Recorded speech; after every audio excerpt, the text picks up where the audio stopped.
तो एक कॉल आता है और कहते हैं कि लाश ही घर पे आएगी। हमें तब तक कुछ भी नहीं पता था कि क्या हो गया क्या नहीं हुआ। तो उसके बाद आधे पौने घंटे बाद हम लोग देखते हैं कि घर के सामने एक लाश रखी हुई है। पूरा ट्रक था, ट्रक के अंदर से लाश निकाली गई। तब हमें धीरे धीरे पता चला कि पापा को मार दिया गया। उसके बाद जिंदगी पूरी पलट गई थी हमारी।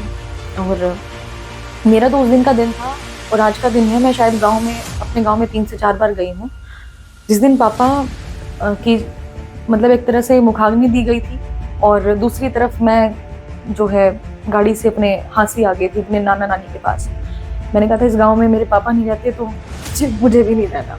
मेरे पास एक कॉल आता है जिसमें मेरे एक फ्रेंड बात कर रहे थे। उन्होंने बताया कि चंडीगढ़ में मुख्यमंत्री की पीआर के लिए काम करना है, लेकिन ये चीज़ आपको किसी के सामने भी डिस्कस नहीं करना है। और हम लोग एक चैनल के अंडर काम करेंगे। लोगों को सिर्फ ये लगना चाहिए कि हम लोग चैनल के अंदर काम कर रहे हैं, लेकिन हमारा जो मेन काम होगा वो मुख्यमंत्री के लिए डॉक्यूमेंट्रीज बनाने का होगा। 89 to 90 ईयर ओल्ड उनकी एज होगी और वो मेरे पास आते हैं।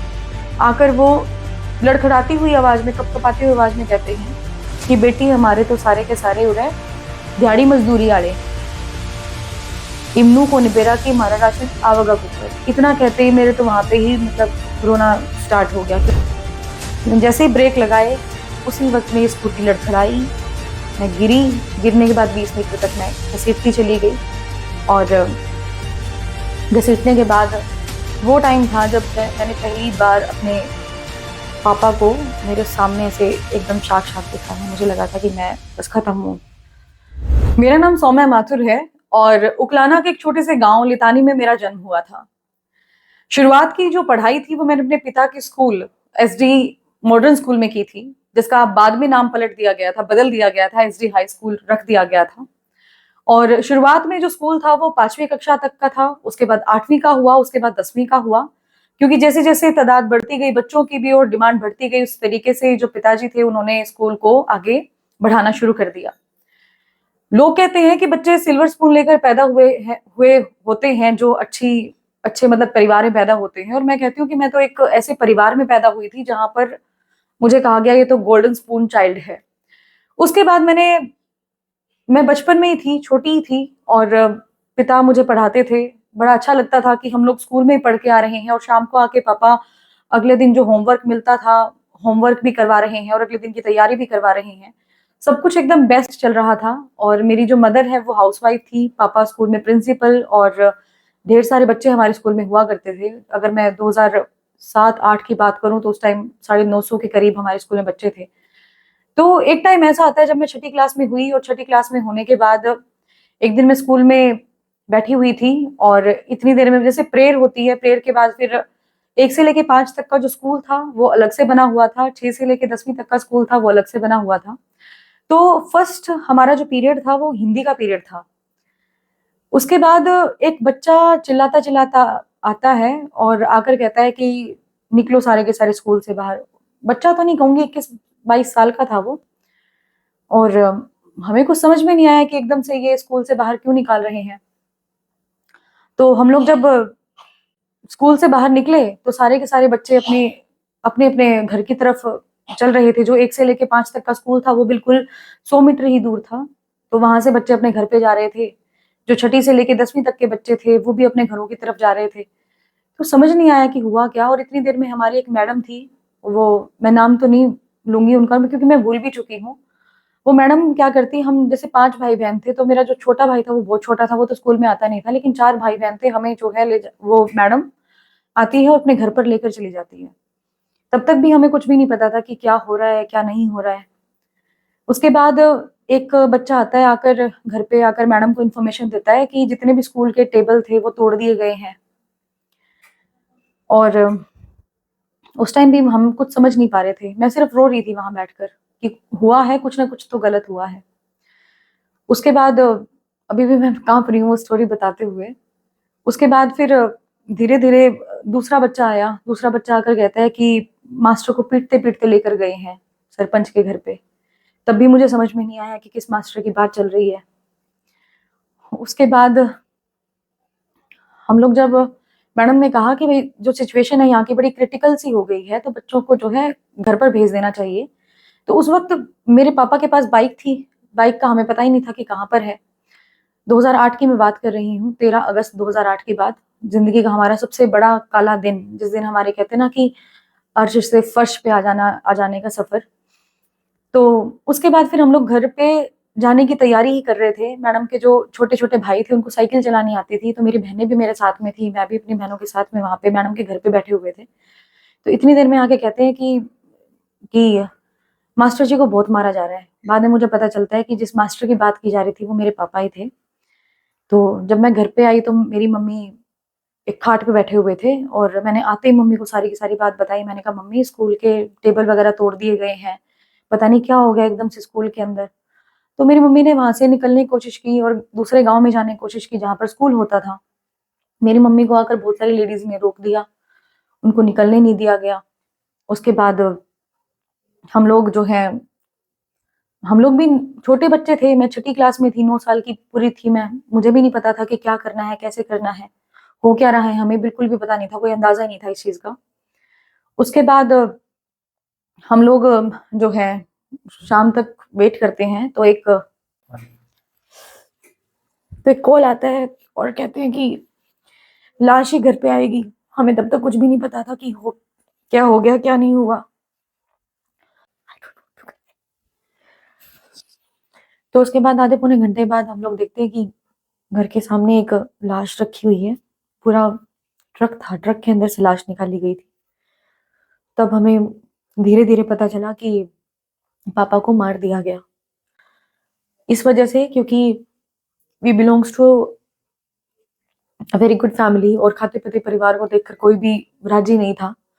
और कोई दूसरे गांव का आके दूसरे गांव के अंदर स्कूल खोल के बैठा हुआ है, ये भी बर्दाश्त नहीं था लोगों के, जिस वजह से जलते थे। पूरा प्लान बनाया, प्रेयर खत्म होती है, प्रेयर होने के बाद पापा को पकड़ कर ले जाते हैं, सरपंच के घर पर रखा जाता है। उसके बाद उनके साथ मारपीट की जाती है।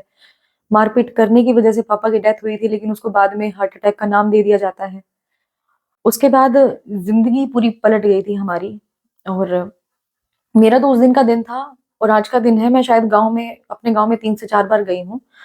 जिस दिन पापा की मतलब एक तरह से मुखाग्नि दी गई थी, और दूसरी तरफ मैं जो है गाड़ी से अपने हांसी आ गई थी अपने नाना नानी के पास।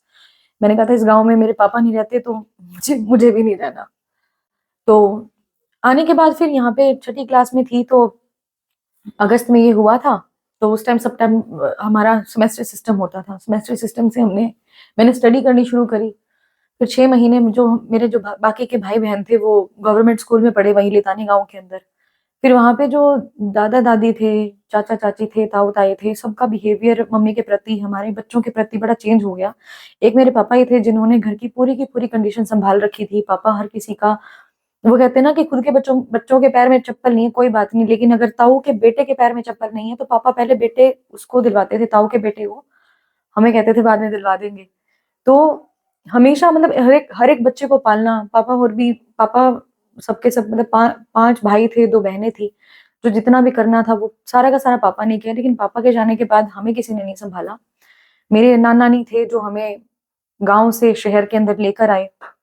उसके बाद धीरे धीरे करके अब मम्मी मम्मी को, जैसे मैंने आपको बताया कि हाउसवाइफ थे, तो वहीं पर एक नाना जी थे जिन्होंने, जो मेरे खुद के नाना, सगे नाना जी के धर्म के भाई बने हुए थे। तो मेरी मम्मी को उन्होंने कहा कि भाई बेटा तू घबरा मत, और एक छोटा सा स्कूल है यहाँ पे, वहां पे तू नौकरी करना शुरू कर। तो मम्मी ने वहां पे धीरे धीरे करके जो है नर्सरी स्कूल में पढ़ाना शुरू किया, नर्सरी के बच्चों को पढ़ाना शुरू किया। हालांकि वो स्कूल जो है वो 10वीं तक का हुआ करता था, और वहाँ के टीचर इतने अच्छे थे कि जब मम्मी ने वहां पे पढ़ाना शुरू किया तो धीरे धीरे हम जो छोटे छोटे थे, मैं थी, मेरे जो दोनों छोटे भाई थे, वो भी उसी स्कूल के अंदर शिफ्ट हो गए। और हमारी जो स्टडी थी वो फ्री ऑफ कॉस्ट करवाई। और मैं मतलब बड़ा प्राउड फील करती हूँ। अजीत सर अगर आज वीडियो को देख रहे होंगे तो बड़ा अच्छा उनको भी लग रहा होगा। उसके बाद हांसी में हम लोग रहते थे। हांसी में जो घर का किराया था वो 1000 रुपए था, मम्मी 1100 रुपए के करीब तनख्वाह ले रहे थे, साथ में विधवा पेंशन भी बन गई थी। लेकिन हमारे घर का गुजारा उस टाइप से सही से नहीं निकल रहा था, इसलिए नाना नानी जी ने बड़ा हाथ मतलब बटाया, और वो भी सहारा लगाते थे एक तरीके से।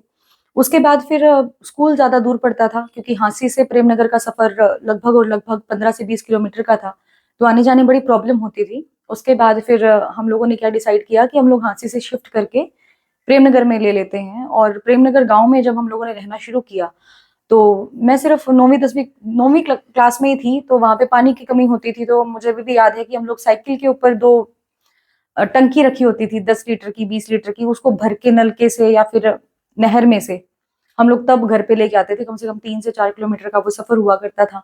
गाँव की जो सिचुएशन देखे, हालात देखे, वो थोड़े से बहुत ही ज़्यादा मतलब टाइट थे, लेकिन वही बात है कि जो हालात थे उस अकॉर्डिंग हम लोग ढलते गए। और मम्मी आज भी कहते हैं कि तुम लोग तो पानी हो, तुम लोगों को गिलास में डालो तो गिलास में चले जाते हो, जग में डालो तो जग में चले जाते हो, उसी तरीके से शेप ले लेते हो। तो उसके बाद फिर एक टाइम आया 2014 में, जब पता चला कि मम्मी की जो है कॉन्ट्रेक्चुअल बेस पर गुरु जम्बेश्वर यूनिवर्सिटी में नौकरी लग जाती है एज ए डिस्पैचर। उसके बाद मम्मी पूरे मतलब बच्चों के साथ हमारे साथ हिसार में शिफ्ट हो जाते हैं, और हिसार में शिफ्ट होने के बाद फिर सिस्टर्स भी नौकरी करना शुरू कर देती हैं साथ के साथ। मेरी सिस्टर टीचर बनी, 7 से 8 हज़ार रुपए तनख्वाह होती थी। उसके बाद धीरे-धीरे परिवार थोड़ा-सा उठने लगा। लेकिन अभी तक परिवार का सिर्फ खर्चा चल रहा था, बचत में नहीं आ रहे थे। फिर धीरे-धीरे मेरे जो कॉलेज की स्टडी थी, मैं बीएससी कर रही थी नॉन मेडिकल से, और सच बताऊँ तो बड़ी डिफिकल्ट स्टडी होती है ये। मेरी इतनी डी आ जाती थी, क्योंकि मैं इतनी ज़्यादा इंटेलिजेंट नहीं थी to be very honest study में। तो उसके बाद फिर मैंने कॉलेज को छोड़ दिया, जिसकी वजह से मेरी मम्मी भी बड़ा परेशान हुए, सिस्टर्स भी बड़ा परेशान हुए, और मम्मी हमेशा ये चीज़ बोलते थे कि विदाउट स्टडी कुछ भी नहीं है, तुम्हें पढ़ना चाहिए, तुम्हें आगे बढ़ना चाहिए।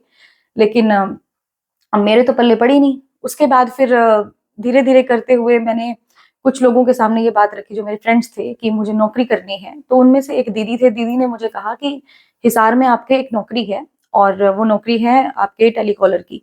तो एज़ अ टेलीकॉलर आपको काम करना पड़ेगा।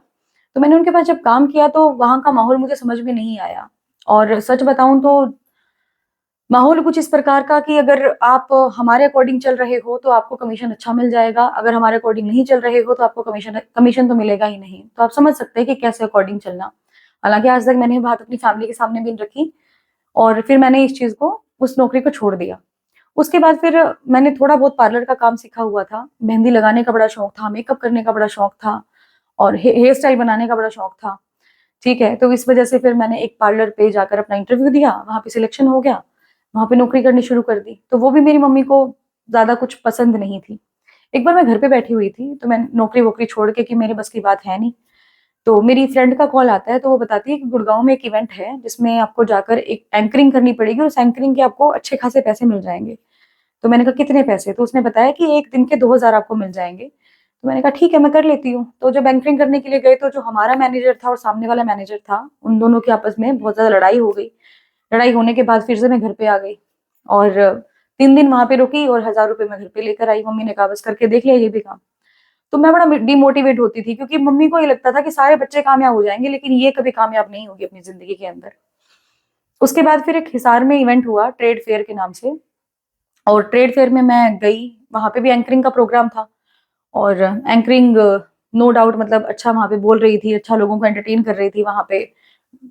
आपको पता है एंकरिंग के अंदर गेम्स खिलवाए जाते हैं, चुटकुले सुनाए जाते हैं, शायरी पढ़ के सुनाई जाती है, वो मैं अच्छे से कर रही थी। तो वहाँ पे एक सर थे, रमेश शर्मा सर, उन्होंने ऑब्जर्व किया कि ये लड़की बड़ा अच्छा बोल रही है। तो उन्होंने मेरे सामने ये ऑफर रखा कि भाई हमारा एक चैनल भी है, अगर आप ज्वाइन करना चाहते हैं चैनल को as a anchor, as reporter, तो आप करिए। तो मैंने सर को कहा कि sir I am not the owner of my life. मैंने कहा अगर आपको पूछना है तो मेरी मम्मी से एक बार बात कर लीजिए। अगर मम्मी यस कर देते हैं तो मैं आपके चैनल के अंदर काम करूँगी। तो नेक्स्ट डे उन्होंने मेरी मम्मी को बुलाया, बुलाने के बाद बताया कि भई ऐसे-ऐसे चैनल है, और आपकी बेटी को हम लोग चाह रहे हैं कि हमारे साथ काम करे।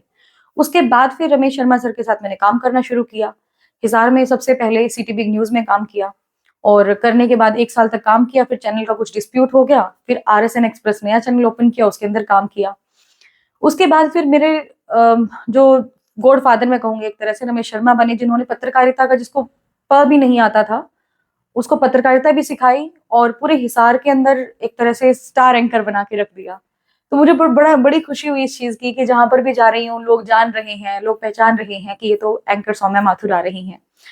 और एक टाइम आया जब बड़ी डिफिकल्ट सिचुएशन हमारे सामने थी। हालांकि हम लोग बहुत मैटर कवर कर रहे थे, बहुत एक तरह से मैं कहूंगी कि अ, हम लोग पूरे एक्टिव होकर जर्नलिज्म कर रहे थे। हर एक शहर का मुद्दा हम उठा रहे थे। अगर कोई छोटी सी भी खबर है, चाहे सीवरेज की है, गलियों की है, पानी की, किसी प्रकार का मुद्दा है, जा रहे हैं, उठा रहे हैं। और लोगों की समस्याएं ये नहीं है कि सिर्फ उठा दी और सोशल मीडिया पे चला दिया। हम साथ के साथ उसको प्रशासन तक भी पहुंचाने का कार्य करते थे, जिसकी वजह से लोग हमें कहते थे कि अगर खबर का असर देखना है तो इनके चैनल पे आप खबर कवर करवा दीजिए, अगले दिन ही असर। और ऐसे बहुत सारे लोग होंगे जो पुराना मुझे जानते हैं कि आज खबर लगी है और अगले दिन उसके ऊपर एक्शन हो गया, जिसके बहुत सारे उदाहरण हैं। और उसके बाद सबसे जो डिफिकल्ट टाइम आया जिसकी मैं बात कर रही थी, वो था कोविड का टाइम। कोविड का टाइम ऐसा था कि हम लोग देख रहे हैं कि हमारे सामने लोग आके रो रहे हैं, क्योंकि कोविड के टाइम पे भी हम लोगों ने लोगों के बीच में जाना नहीं छोड़ा। आपके हिसार में एक छोटी सी कॉलोनी है, शिव कॉलोनी। शिव कॉलोनी में लगभग 50 से 60 घर हैं और 200 के करीब लोग वहां पर रह रहे हैं। तो हम लोग वहां पे जाते हैं। 89 to 90 ईयर ओल्ड उनकी एज हो गई, और वो मेरे पास आते हैं। आकर वो लड़खड़ाती हुई आवाज में, कपकपाती हुई आवाज में कहते हैं कि बेटी, हमारे तो सारे के सारे उड़े दिहाड़ी मजदूरी आले हैं, इमनू को निबेरा की मारा राशन आवगा कुकर। इतना कहते ही मेरे तो वहां पे ही मतलब रोना स्टार्ट हो गया, क्योंकि वो जिस जिस तरीके से उन्होंने, जिस लहजे से मेरे सामने बात रखी। उसके बाद फिर हमने एक बनबोरी धाम ट्रस्ट है, उनसे हमने कांटेक्ट किया। कांटेक्ट करने के बाद लगभग 2-2.5 हजार परिवारों तक एक पैकेट होता था जिसमें महीने का राशन होता था, वो पहुंचाने का कार्य किया। हिसार में ही नहीं बल्कि हिसार के सराउंडिंग जो गांव होते थे, जहां जहां से भी कॉल आ रहे हैं, वहां वहां पर हम लोग उनको सहायता पहुंचा रहे हैं। चाहे सैनिटाइजर है, चाहे कोविड के लिए मास्क है, चाहे ग्लव्स हैं, चाहे ग्लासेस हैं, चाहे राशन पहुंचाना है। जो भी कॉल करता, हमारी टीम वहां पर पहुंच रही है।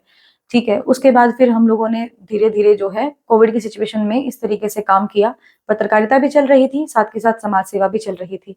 हालांकि आज ये बताने का मौका मिला तो मैं बता रही हूँ, और हरियाणा जोश का बहुत बहुत थैंक यू करती हूँ मैं। उसके बाद फिर मेरे पास एक कॉल आता है जिसमें मेरे मेरे एक फ्रेंड बात कर रहे थे। उन्होंने बताया कि चंडीगढ़ में मुख्यमंत्री की पीआर के लिए काम करना है, लेकिन ये चीज आपको किसी के सामने भी डिस्कस नहीं करना है। और हम लोग एक चैनल के अंडर काम करेंगे। लोगों को सिर्फ ये लगना चाहिए कि हम लोग चैनल के अंडर काम कर रहे हैं, लेकिन हमारा जो मेन काम होगा वो मुख्यमंत्री के लिए डॉक्यूमेंट्रीज बनाने का होगा। उसके बाद मैं 2021 में शिफ्ट होती हूँ चंडीगढ़। चंडीगढ़ में मैंने 10 महीने तक काम किया। उसके बाद फिर एक यूनिवर्सिटी से सर थे, सर हैं सुशील मानव, जो पहले द ट्रिब्यून में ब्यूरो चीफ हुआ करते थे। वो मेरे कांटेक्ट में थे। तो उनका एक बार कॉल आता है कि ऐसे ऐसे वो एसजेटी यूनिवर्सिटी में एज अ डीन काम कर रहे हैं, मास कम्युनिकेशन डिपार्टमेंट में, और वो चाह रहे हैं कि आप भी आकर इंटरव्यू दे। अगर as a public relations officer आपका सिलेक्शन हो जाता है तो दी बेस्ट है। उसके बाद फिर मैं एक यूनिवर्सिटी में जाती हूँ। जाने के बाद वहां पे इंटरव्यू देती हूँ। हालांकि 10 लोगों का इंटरव्यू था, और मैं थी जिसका वहां पर सिलेक्शन हुआ। मैंने काम करना शुरू किया। अब पीआर का काम मैंने पहले कभी किया नहीं था, मैं सिर्फ जर्नलिज्म करना जानती थी। तो जिसकी वजह से 2-2.5 महीने में वहां पे सरवाइव नहीं कर पाई। उसके बाद फिर मैं हिसार में वापस आई। हिसार में वापस आने के बाद फिर मैंने एक चैनल के साथ काम करना शुरू किया। आप लोग भी जानते होंगे, बड़ा नाम है, बट उनका नाम नहीं बताऊंगी। यूनिवर्सिटी के साथ भी काम किया, उसके बाद फिर चैनल के साथ काम किया। फिर चैनल के साथ काम करते करते 20 सितंबर 2022 का दिन, जिस दिन मैं मछलियों को दाना डालने के लिए, आपके यहाँ पर एक ब्लू बर्ड है हिसार के अंदर, वहां मैं जा रही थी, और सामने एक बाइक वाला जा रहा था। और मैं जैसे स्कूटी जैसे आराम से चला रही थी, 60-70 की स्पीड थी स्कूटी की। उस बाइक वाले ने ना तो आव देखा, ना ताव देखा, ना इंडिकेटर दिया, ना हाथ से इशारा किया, एकदम से ही कट मार के मेरी स्कूटी के सामने बाइक को ऐसे ले आया। जैसे ही ब्रेक लगाए, उसी वक्त मेरी स्कूटी लड़खड़ाई, मैं गिरी। गिरने के बाद 20 मीटर तक मैं घसीटती चली गई। और घसीटने के बाद वो टाइम था जब मैंने पहली बार अपने पापा को मेरे सामने ऐसे एकदम साक्षात देखा था। मुझे लगा था कि मैं बस खत्म हूँ। और सबसे बड़ी बात बताती हूँ आपको मैं, कि मैं स्कूटी से गिर गई हूँ। गिरने के बाद एक लेडी थी, उन्होंने भी आगे जाके ब्रेक लगाया, फटाक से मुझे उठाया, स्कूटी का स्टैंड लगाया, स्कूटी के जहाँ पे हम लोग पैर रख के बैठते हैं उस वहां पे मुझे बिठा दिया। मेरे सिर से, मेरे पैर से, मेरे हाथों से खून बह रहा है, लेफ्ट हैंड मेरा टूटा हुआ है। वहां पर लोग आ रहे हैं और ये देख रहे हैं कि ये सौम्या माथुर है, ये पत्रकार है, लेकिन उठाने का कोई नाम नहीं ले रहा था। और मैं दर्द में इतनी ज्यादा थी कि प्लीज मुझे कोई हॉस्पिटल पहुंचा दो, प्लीज मैं बेहोश हो जाऊंगी, क्योंकि मेरे सिर में इतनी जोर से लगी थी। कि मैं समझ नहीं पाई 5 मिनट तक तो मेरे साथ क्या हुआ क्या नहीं हुआ। उसके बाद फिर एक इंसिडेंस हुआ था सोनाली फोगाट का उसी साल में ही। वहां पर मुझे कांस्टेबल मिली थी लेडी, उनका नाम नहीं जानती और बट बाय फेस में बहुत अच्छे से जानती हूँ। वो बीच रास्ते में ऐसे मतलब मेरे चारों तरफ लोग खड़े हुए थे, वैसे काटती हुई आती है भीड़ को और आने के बाद जो है मेरी शक्ल की तरफ देखती हैं। फिर वो कहती है कि सौम्या बेटा। मैंने कहा अरे दीदी आप आ गए, क्योंकि सिर पे चोट लगी हुई थी और ऐसे लगा जैसे मुन्नी का वेट कर रही हूँ। उसके बाद फिर मैं जो है वो मुझे उठाती हैं, उठाने के बाद एकदम से गाड़ी आ जाती है। आई थिंक बुला ली होगी उन्होंने फोन करके, I don't remember that day कि भाई क्या हुआ था क्या नहीं। उसके बाद फिर वो मेरे को गाड़ी में बिठाते हैं, फटाक से मुझे लेके जाते हैं। मेरी एक फ्रेंड हुआ करती थी बहुत अच्छी, वो भी मेरे साथ हॉस्पिटल में जाती है, क्योंकि रास्ते में ही उन्होंने, जैसे मैंने उसको कॉल करके बता दिया था कि ऐसे ऐसे एक्सीडेंट हो गया, तो वो इंस्टेंट आती है, आने के बाद गाड़ी बैठती है, जिंदल हॉस्पिटल मुझे ले जाया जाता है। ले जाने के बाद मेरा हाथ जो था वो टूटा हुआ था, खून बह रहा था हर एक जगह से। फिर मेरे घावों को साफ किया जाता है। फिर उस दिन मुझे ये लगा कि मैंने कहा अब लाइफ में थोड़ा थोड़ा और उठने लगी थी, और फिर ये इतनी बड़ी ट्रेजेडी मेरे साथ हो गई। ये लाइफ चाहती क्या है मुझसे, भगवान चाहते क्या है मुझसे। पर वो टाइम था जिस दिन मेरे अंदर बहुत ज्यादा कॉन्फिडेंस आया। कहते हैं ना कि जो भी होता है वो अच्छे के लिए होता है।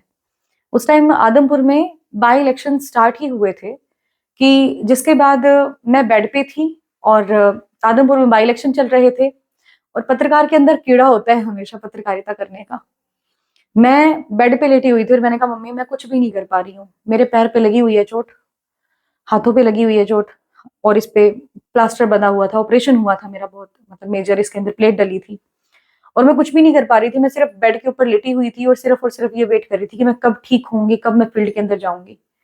उसके बाद जब लोगों को पता चला कि मेरा एक्सीडेंट हुआ, और जिस वक्त लोगों ने मेरे घर पे आना शुरू किया, उस दिन भगवान ने मुझे आईना दिखाया था कि what is your real value.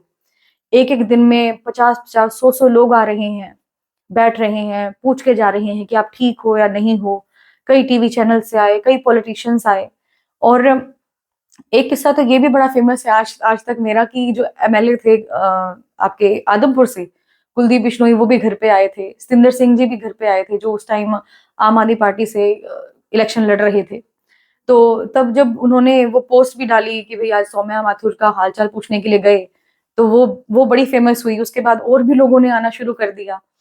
तो लोगों ने कहा कि भाई राजनीतिक मोमेंट है ये तो, लेकिन राजनीतिक मोमेंट नहीं था, अच्छे संबंध भी होते हैं लोगों के, लोगों को ये चीज समझनी चाहिए। उसके बाद फिर मुझे जब इस बात का पता चला कि इतने लोगों में जान पहचान है, इतनी पॉपुलैरिटी है मेरी, उसके बाद फिर मैंने स्टैंड लेना शुरू किया अपने लिए। उससे पहले मुझे नहीं पता था कि व्हाट इज माय वैल्यू। धीरे धीरे करके फिर मैंने हिसार से दोबारा से स्विच किया आपके गुड़गांव की तरफ। गुड़गांव में फिर से मैंने यूनिवर्सिटी के अंदर एज पब्लिक रिलेशंस ऑफिसर काम किया, अच्छा काम करके दिया, और एक रिकॉर्ड बनाया कि 6 महीने में 600 न्यूज़पेपर्स के अंदर मैंने उस यूनिवर्सिटी की पब्लिसिटी की है। और आज मैं इस मुकाम के ऊपर पहुंची हूँ कि आज मेरा खुद का एक चैनल है। तो ये मेरी लाइफ की स्टोरी है। और सबसे इमोशनल पार्ट मेरा वही था कि जब रमेश शर्मा शर्मा सर ने मुझे कहा था कि आपको हमारे चैनल पे काम करना है, और जब मैंने एक स्टोरी बनाकर, मतलब एक जो न्यूज मेरी बनकर आई, और वो न्यूज मैंने घर पे आकर अपनी मम्मी को दिखाया कि मम्मी ये मेरी खबर है, और मम्मी ने जब ये न्यूज को देखा, और देखने के बाद जो मेरी मम्मी की आंखों में पानी आया ना, उस दिन मैंने सोच लिया था कि इस लाइन को अब नहीं छोड़ना है। ना कोई ब्यूटी पार्लर वाली बनना है, ना कोई टेलीकॉलर बनना है, ना कोई एंकर बनना है, अब सिर्फ और सिर्फ न्यूज एंकर बनना है। आज के अचीवमेंट की बात करें, बहुत सारे अवार्ड मुझे दिए गए। कोविड योद्धा का अवार्ड, किसानों की आवाज उठाने के लिए, किसानों की आवाज उठाने के लिए किसान गौरव अवार्ड दिया गया, राष्ट्र गौरव अवार्ड दिया गया। तो बड़ा अच्छा लगा और बड़ी अच्छी रही मेरी जर्नी। और सिर्फ सभी से ये रिक्वेस्ट करना चाहूंगी, कहीं पर भी आप चले जाएं, किसी भी लेवल पर आप चले जाएं, सो नेवर एवर थिंक कि बस इतना ही। ये सोचो कि आपने आज से शुरुआत की है। Be a good learner. अगर आप अच्छे लर्नर बनेंगे तो जिंदगी में बहुत सफलता हासिल होगी। और जिस दिन मैं आ गया, उस दिन आप कहते हैं ना जमीन पे चिपक जाएंगे, कोई आपको उठाने के लिए नहीं आएगा। Thank you so much Haryana जोश।